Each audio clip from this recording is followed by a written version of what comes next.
UEFA euro 2024-এর প্রথম quarter ফাইনালে মুখোমুখি হবে স্পেন এবং জার্মানি। ম্যাচটি অনুষ্ঠিত হবে ভারতীয় সময় 5ই জুলাই রাত্রি 9:30টার সময়। ম্যাচটি আয়োজিত হবে স্টুটগার্ট শহরের স্টুটগার্ট এরিনা বা এমএইচপি এরিনাতে। স্পেন এবং জার্মানি দুই দলই গ্রুপ চ্যাম্পিয়ন হিসাবে রাউন্ড অফ 16-এ এসেছিল। রাউন্ড অফ 16-এর ম্যাচ জিতে তারা কোয়ার্টার ফাইনালে কোয়ালিফাই করেছে। গ্রুপ এ থেকে 3 ম্যাচে 7 পয়েন্ট নিয়ে গ্রুপ চ্যাম্পিয়ন হিসাবে রাউন্ড অফ 16-এ কোয়ালিফাই করেছিল জার্মানি। রাউন্ড অফ 16-এর ম্যাচে তারা ডেনমার্ককে 2-0 গোলে পরাস্ত করে কোয়ার্টার ফাইনালে কোয়ালিফাই করে। আর গ্রুপ বি থেকে 3 ম্যাচে 9 পয়েন্ট নিয়ে গ্রুপ চ্যাম্পিয়ন হিসেবে রাউন্ড অফ 16-এ কোয়ালিফাই করেছিল স্পেন।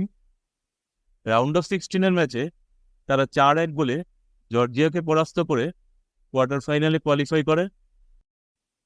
এই ভিডিওতে আমরা এই দুই দলের সম্ভাব্য ফার্স্ট 11 এবং সম্ভাব্য ফরমেশন একবার দেখে নেওয়ার চেষ্টা করব। প্রথমে স্পেন দলটাকে নিয়ে একটু আলোচনা করা যাক। আমরা যদি আগের ম্যাচগুলোতে দেখি তাহলে দেখব স্পেন ট্র্যাডিশনালি 4-3-3 ফরমেশনে খেলছে। এই 4-3-3 ফরমেশনে আগের ম্যাচে যে দল নেমেছিল সেই দলের খুব একটা পরিবর্তন হবে বলে মনে হয় না। স্পেন দলের সম্ভাব্য ফরমেশন 4-3-3-ই থাকবে এবং সম্ভাব্য প্রথম একাদশ এরকম হতে পারে: গোলকিপার পজিশনে উনাই সিমন,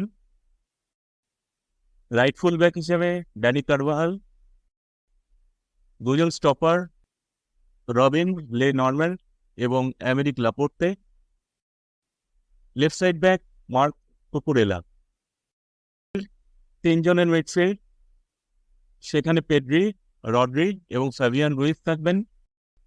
আক্রমণ ভাগে রাইট উইঙ্গার হিসেবে লামিন ইয়ামাল, লেফট উইঙ্গার হিসেবে নিকো উইলিয়ামস থাকবেন।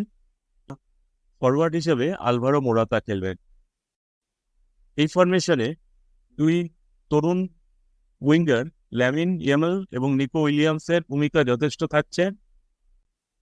লামিন ইয়ামাল ডান প্রান্ত থেকে কাট করে ভিতরে চলে আসেন এবং নিকো উইলিয়ামস মাঠের বাঁ প্রান্ত থেকে কাট করে ভিতরে চলে আসেন। এবং ড্যানি কারভাহাল এবং মার্ক কুকুরেলা দুই সাইড ব্যাক দ্রুত গতিতে আক্রমণে চলে আসতে পারেন। মিডফিল্ডে রড্রি কিছুটা ডিফেন্সিভ ব্লকার হিসেবে কাজ করবেন, তার সাথে তিনি আক্রমণ ভাগে সহযোগিতা করতে চলে আসবেন। তার পায়ে দূরপাল্লার জোরালো শট আছে। আগের ম্যাচে তিনি একটি গোলও করেছিলেন জর্জিয়ার বিরুদ্ধে। এছাড়া পেড্রি এবং ফ্যাবিয়ান রুইজও আক্রমণ এবং রক্ষণের মধ্যে ভারসাম্য রক্ষা করবেন। স্পেন সাধারণভাবে মাটিতে বল রেখে ফুটবল খেলে, কিন্তু তার সাথে এই দলটার গতি যথেষ্ট বেশি এবং এই যে দল এবং ফরমেশন জার্মান রক্ষণকে যথেষ্ট চিন্তায় ফেলতে পারে। এইবারে জার্মানি দলটির সম্ভাব্য প্রথম একাদশ এবং সম্ভাব্য ফরমেশন নিয়ে একটু আলোচনা করা যাক।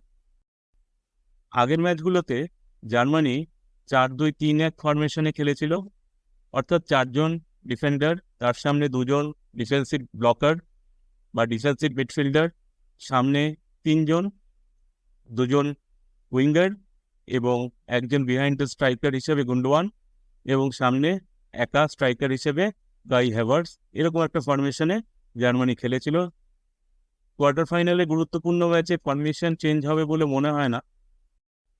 সম্ভাব্য একাদশটি তাহলে কি হতে পারে এবার একটু দেখে নেওয়া যাক। গোলে থাকবেন অভিজ্ঞ ম্যানুয়েল নয়ার,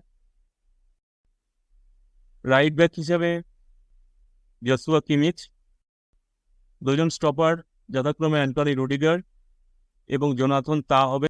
জোনাথন তা আগের ম্যাচে সাসপেনশনের কারণে খেলতে পারেননি, তার জায়গায় নিকো স্লটারবেক খেলেছিলেন। এই ম্যাচে সম্ভবত জোনাথন তা ফার্স্ট 11-এ ফিরে আসবেন। লেফট ফুল ব্যাক হিসেবে খেলবেন ডেভিড রং। 2 জন ডিফেন্সিভ মিডফিল্ডার রবার্ট অ্যানরিচ এবং বহু লড়াইয়ের সাক্ষী টনি ক্রুস। সামনে 3 জন, এর মধ্যে জামাল মুসিয়ালা, যিনি বাদিক থেকে অপারেট করবেন উইঙ্গার হিসেবে। বিহাইন্ড দ্য স্ট্রাইকার হিসেবে খেলবেন ইকাই গুন্ডওয়ান। আগের ম্যাচে খেলেছিলেন লেরয় সানে, এই ম্যাচে ফ্লোরিয়ান উইটসও আসতে পারেন তার জায়গায়। সেক্ষেত্রে রাইট উইঙ্গার হিসেবে খেলবেন লেরয় সানে বা ফ্লোরিয়ান উইটস। আর সামনে সিঙ্গেল স্ট্রাইকার হিসেবে খেলছেন কাই হ্যাভার্টস।